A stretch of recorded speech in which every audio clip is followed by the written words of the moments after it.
De 1810 a 1819 se gestó la Guerra de Independencia de Colombia. Desde esa época se luchó por tener un gobierno progresista a la cabeza de este gran país. En voz de nuestro compañero colombiano Daniel Reyes, escuchamos esta maravillosa historia. Esto es Crisol Ciudadano. Bienvenidos.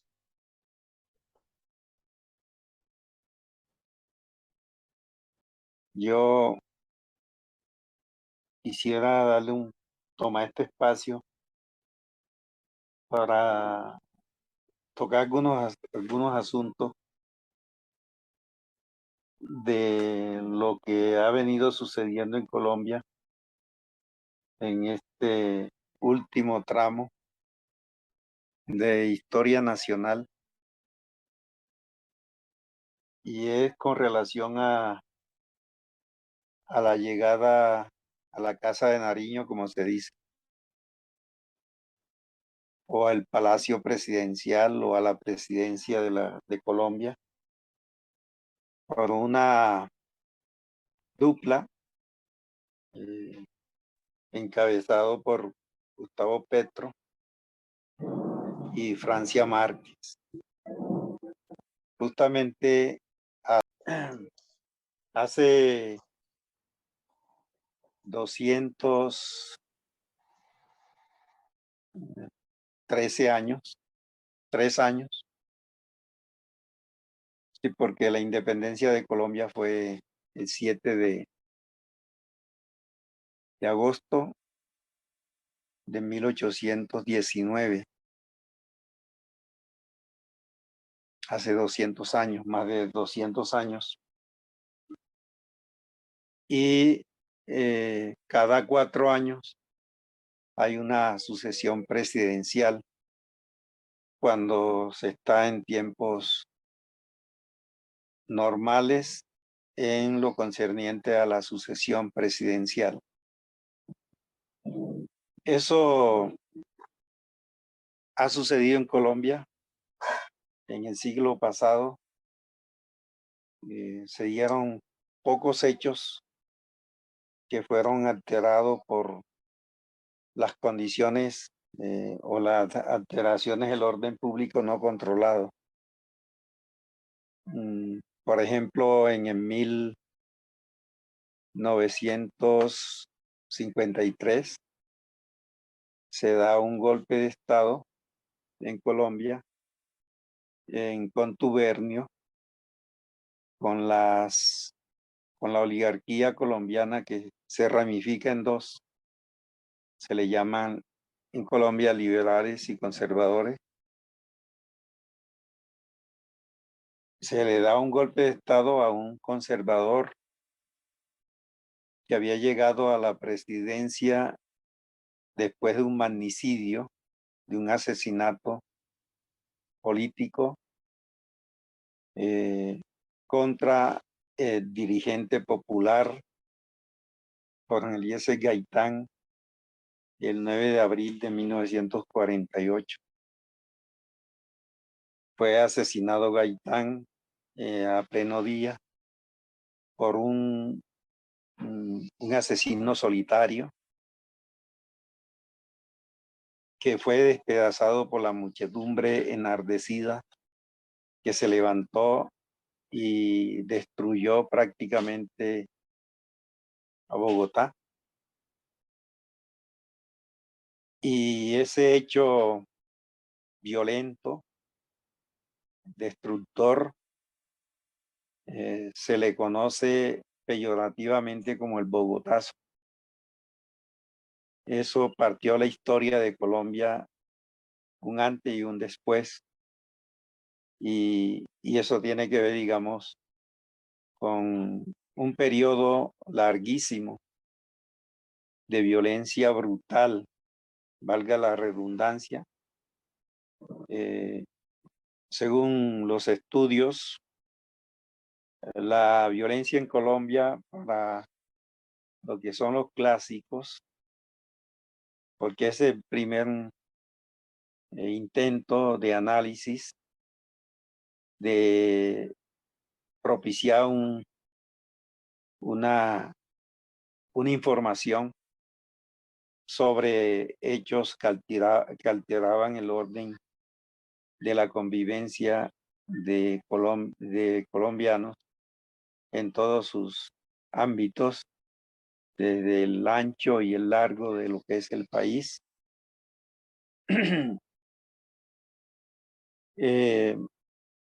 Ese hecho, el gobierno de Laureano Gómez, que es un gobierno de extrema derecha, simpatizante con el fascismo hitleriano de Mussolini,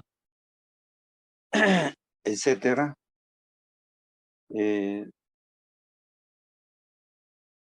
Se da ese golpe de Estado y se altera el orden público.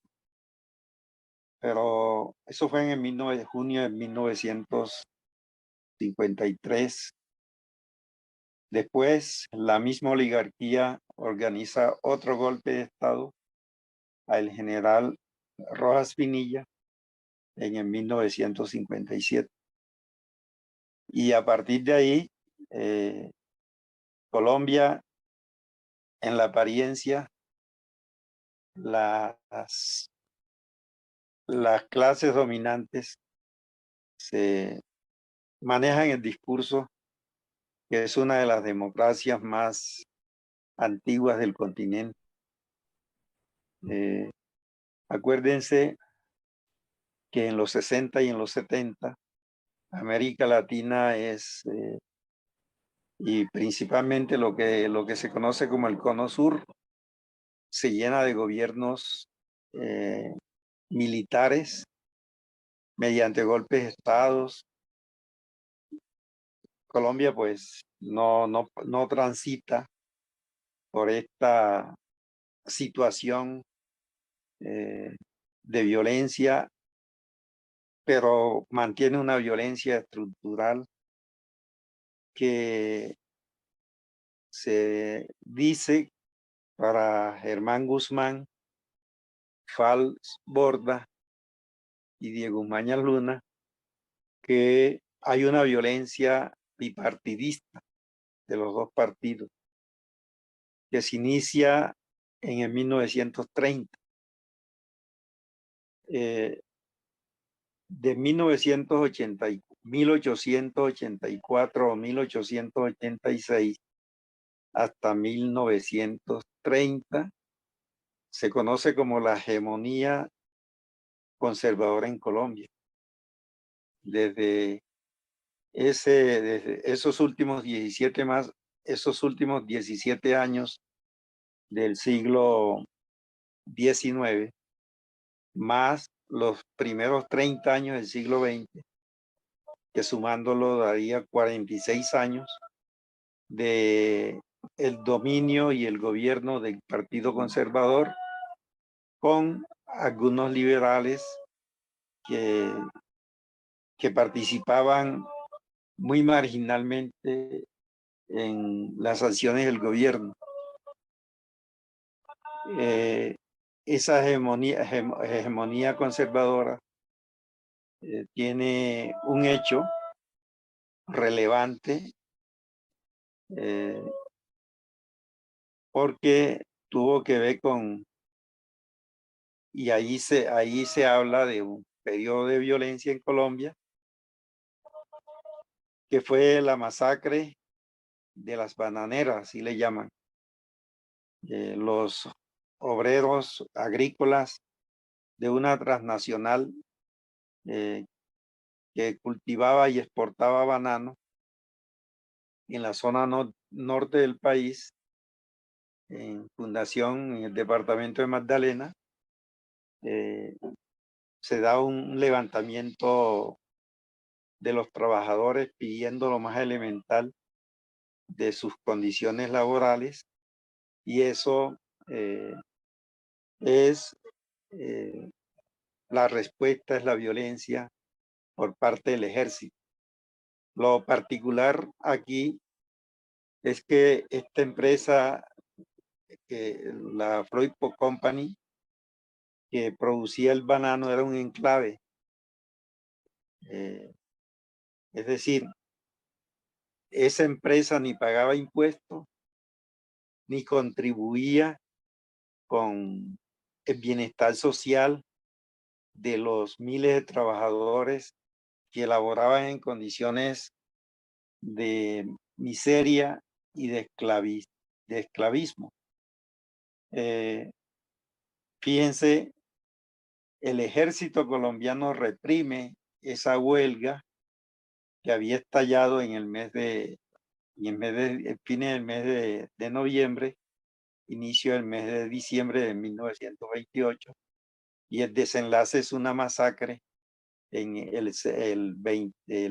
en diciembre, el 6 de diciembre del año 1928. Nunca se supo cuántas personas fueron asesinadas.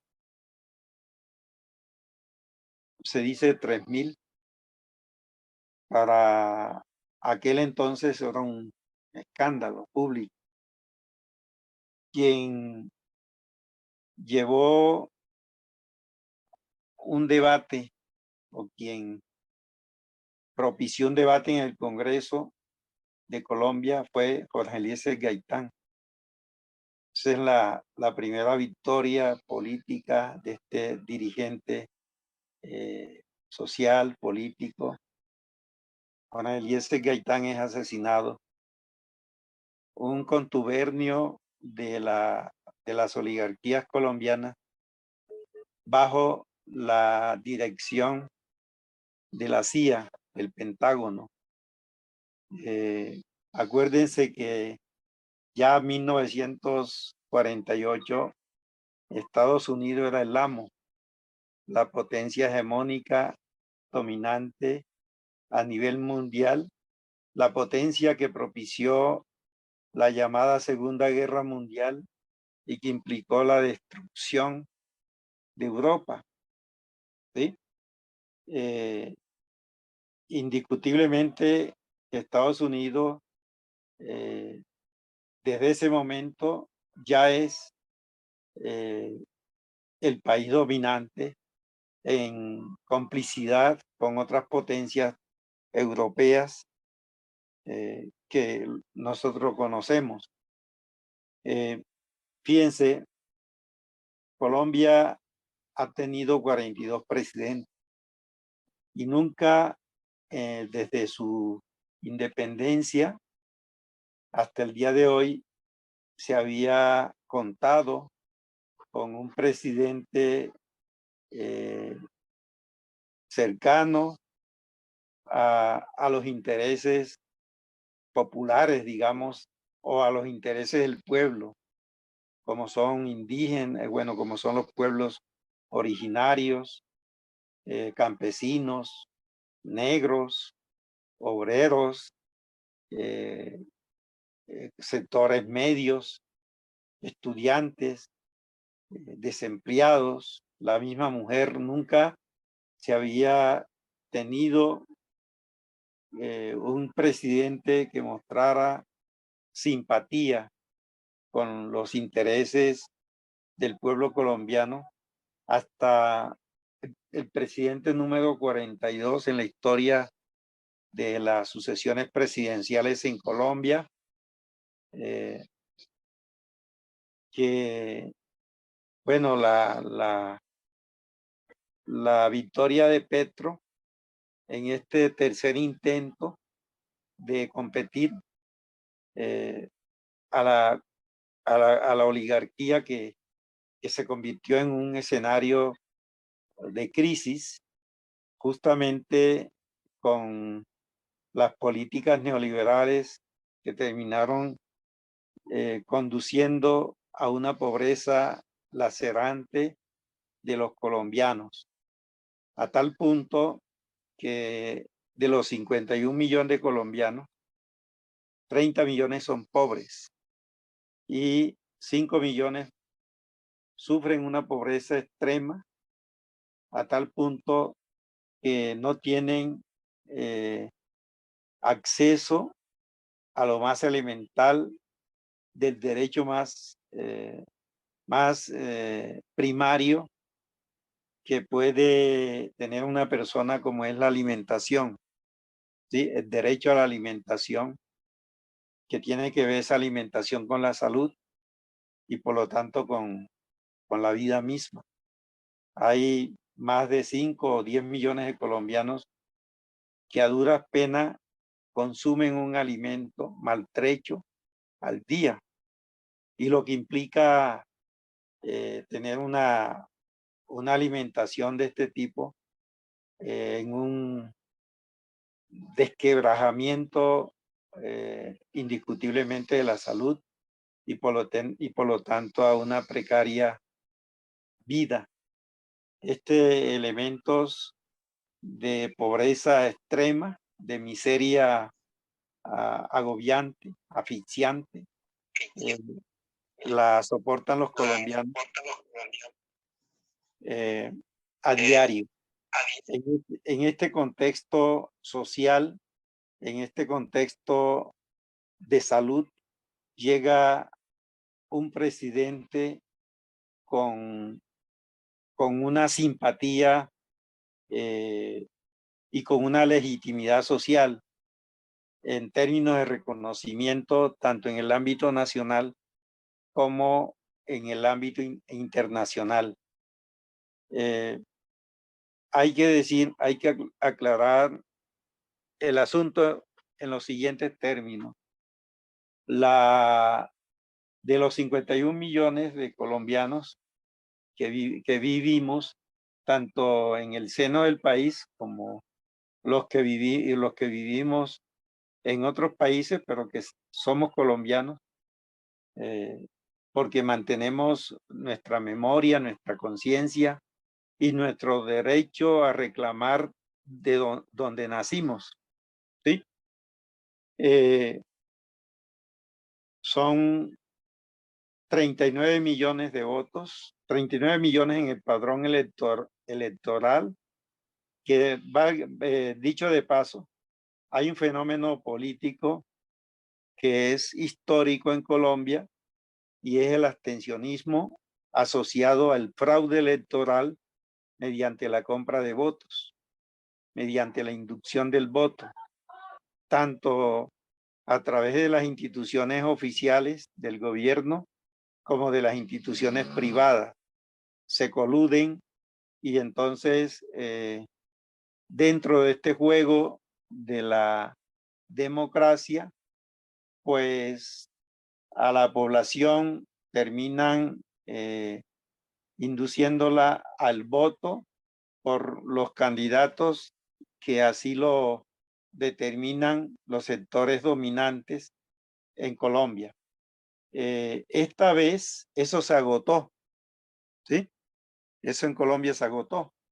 Y bueno, el proceso electoral de este año se puede dividir en 3 momentos.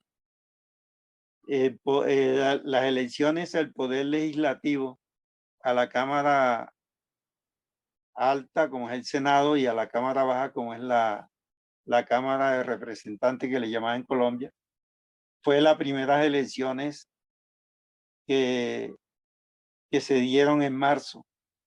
Y no hay una fuerza hegemónica, ¿sí? Porque hay un hecho histórico y que es inducido y es planteado así a propiciar como una fragmentación, muchas divisiones. Entonces, esto lo que propicia es que no se tenga una fuerza en el poder legislativo, en sus 2 instancias correspondientes, como dominante. Y entonces ahí se propicia la necesidad de hacer alianzas para sacar acuerdos y reformas. Y es lo que sucede, digamos, actualmente. Aquí estamos hablando, por ejemplo, la fuerza, la alianza, la coalición que llevó a Petro al triunfo el pasado 19 de junio. El Pacto Histórico es un conglomerado de organizaciones políticas, de partidos políticos, de organizaciones sociales, comunales, desde todas las expresiones del pueblo colombiano. Esta iniciativa popular se gesta o se organiza en febrero del año pasado y se viene trabajando en todo ese lapso por fortalecer la unidad de cumplir con un objetivo de llevar, en este caso, a Petro como presidente. Y justamente en las elecciones legislativas de marzo pasado, aparecen coaliciones de todo tipo. Fíjense el hecho que les estoy diciendo de la fragmentación electoral. Habían inicialmente dentro de las coaliciones o de las alianzas 61 candidatos. Ahí nos damos cuenta la masa tan fragmentada, tan, ¿cómo les digo?, tan dispersa a nivel nacional. Y entonces en marzo cada coalición votaría por su candidato. Y para marzo llegaron como 6 coaliciones y eligen a sus candidatos. Y nos vamos con esa con ese escenario electoral, nos vamos a la primera vuelta del 19 de mayo, del 29 de mayo, la primera vuelta. Y ahí salen los 2 candidatos más votados, ¿sí? Son los que van a competir en la segunda vuelta, como así sucedió en junio 19. Y hay una crisis eminentemente de los sectores dominantes en Colombia, de tal manera que no logran tener un candidato con cierta prestancia y con cierta, como digo yo, con cierta capacidad de engañar a la opinión pública, ¿sí? Y entonces aparece Petro, que es el que gana en términos del voto, de la suma de votos, como la coalición más votada en marzo. Y en la segunda vuelta, en la primera vuelta, disculpen, también gana las elecciones Petro, ¿sí? Y eso implicaba que podían faltar votos. Entonces el candidato oficial, principalmente apoyado por la fuerza ultraconservadora, neofascista, terrorista, que ha gobernado desde 2002 con Uribe Vélez, que le tocó gobernar del 2002 al 2010. Hubo una reforma electoral en Colombia y entonces se asume el asunto muy parecido a Estados Unidos, que hay una reelección por un periodo de manera continua del presidente que está en funciones. Y entonces ese periodo, fíjense, de 2 periodos de gobierno, solamente lo cumplen dos presidentes en Colombia. Y esto nos fue dando una idea del agotamiento del modelo predominante actual que existe en Colombia y que existe en los demás países de América Latina. Yo creo que en los países de América Latina la huella del neoliberalismo, la presencia del neoliberalismo existe, porque no se ha podido desmontar toda la estructura del neoliberalismo que comenzó con el gobierno con el golpe de Estado del 11 de septiembre de 1973 en Chile. Ahí comenzó lo que conocemos nosotros como el neoliberalismo en América Latina hasta el día de hoy, porque las huellas, porque los rasgos de este modelo que llevó al traste todo lo que se hizo en América Latina con muchas dificultades en la fase de la posguerra de 1900, caso de México, por ejemplo, 1934 hasta 1982. El caso de Colombia de pronto no es tan nítido esa línea de tiempo, por lo que yo les había dicho del fenómeno de la violencia. De todas maneras, digamos que el neoliberalismo en América Latina no aparece en un solo periodo para todos los países, sino que van apareciendo el fenómeno como tal en periodos distintos. Y sí hay un periodo de un fuerte proceso de transición y que se inicia con un hecho histórico en América Latina, que es la crisis de la deuda externa en los 80. Y entonces, para el caso de Colombia, según los analistas, el neoliberalismo se inicia en el 1990 hasta, digamos, tentativamente hasta 2022 con la sustitución del gobierno de Iván Duque, que es un gobierno pro-uribista, y reemplazado por el reciente gobierno encabezado por Gustavo Petro y Francia Márquez, que llegan a la casa presidencial o a la Casa de Nariño el pasado y reciente 7 de agosto. Entonces, Petro, fíjense, volviendo el caso de las elecciones, gana la segunda vuelta el 19 de junio. Aquí hay un hecho electoral. El padrón electoral es de aproximadamente 39 millones de votos. Petro gana con 11 millones de votos y un poquito más.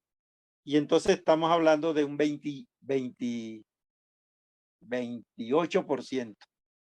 ¿Sí? Con esa fuerza electoral gana Petro, pero gana bien en el sentido de que hay un reconocimiento.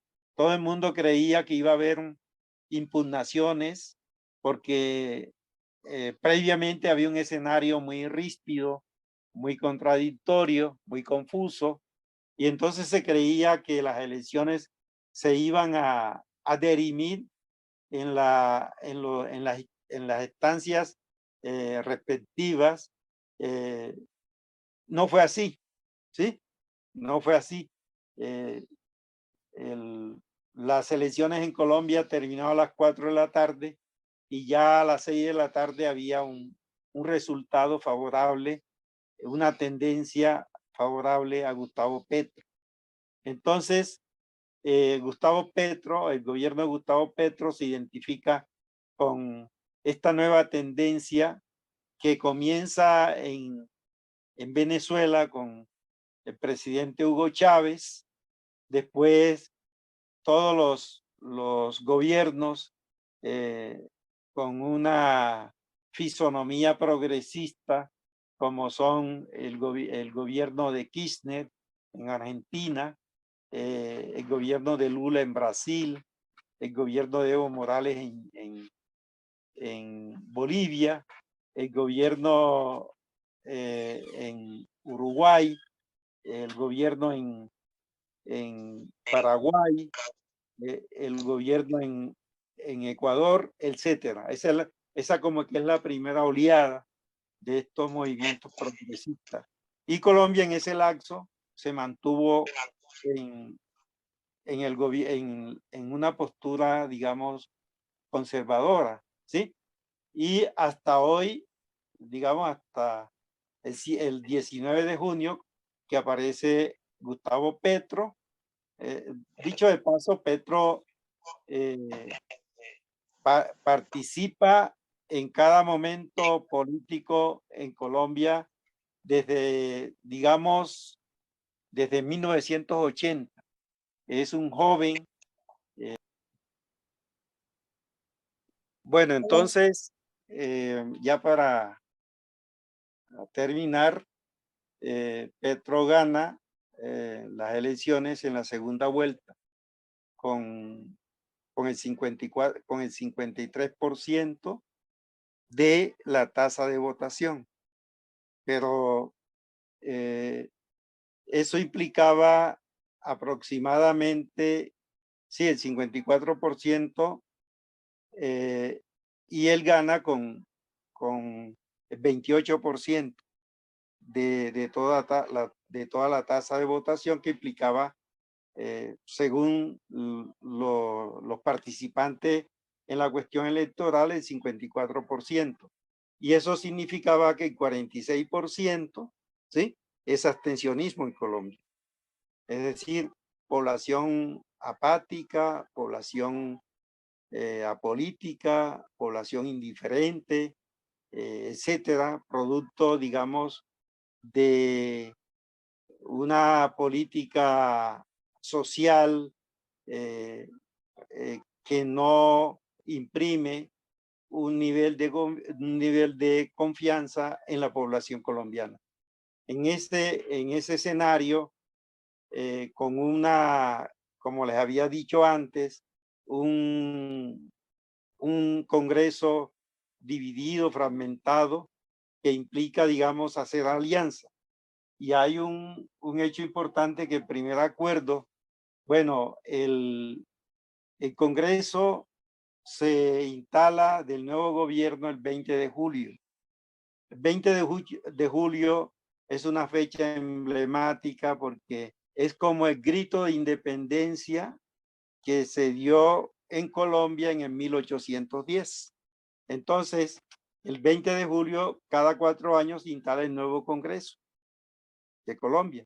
Entonces, un acuerdo que de este nuevo Congreso, y que da, digamos,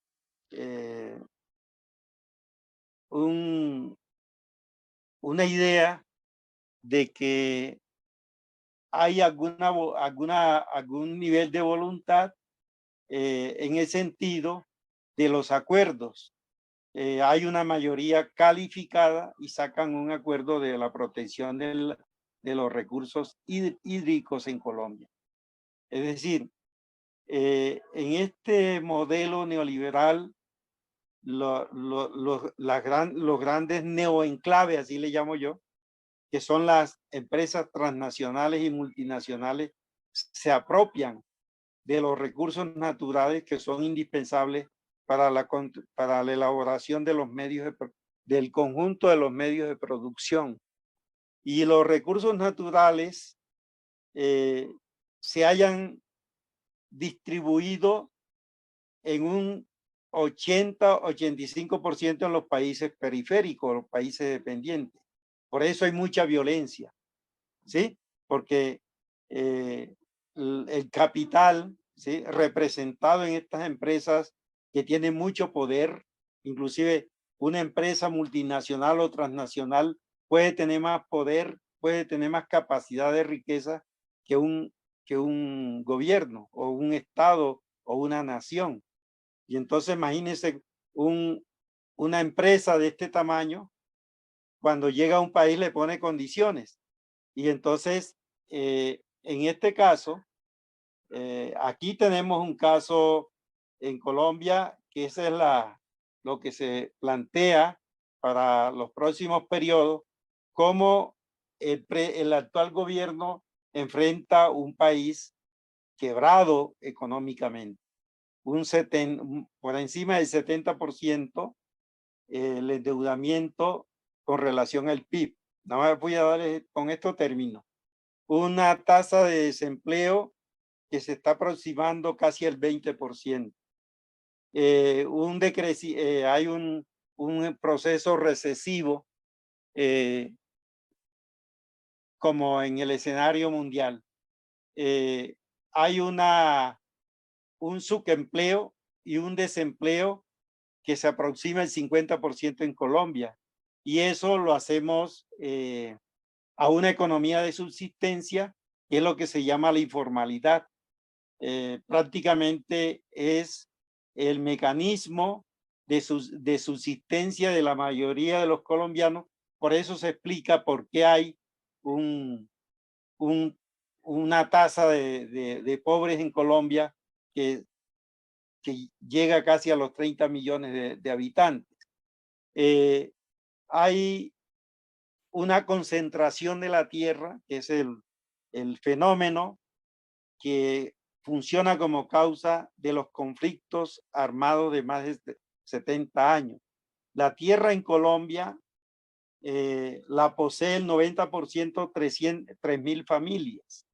Y en términos del índice de Gini, que es un indicador para medir la riqueza, está por encima del 83%.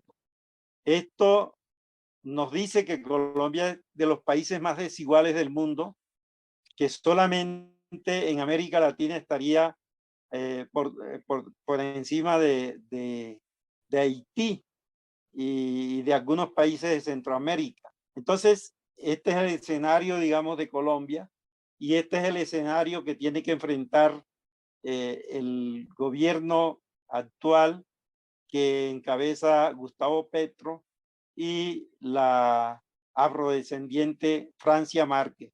No obstante este escenario complicado, hay muchas expectativas, muchos optimismos de que se den algunas mejorías que pudieran aliviar la situación de miseria en la cual ha dejado el modelo neoliberal en estos últimos, no sé, 32 años al pueblo colombiano. Con eso yo termino.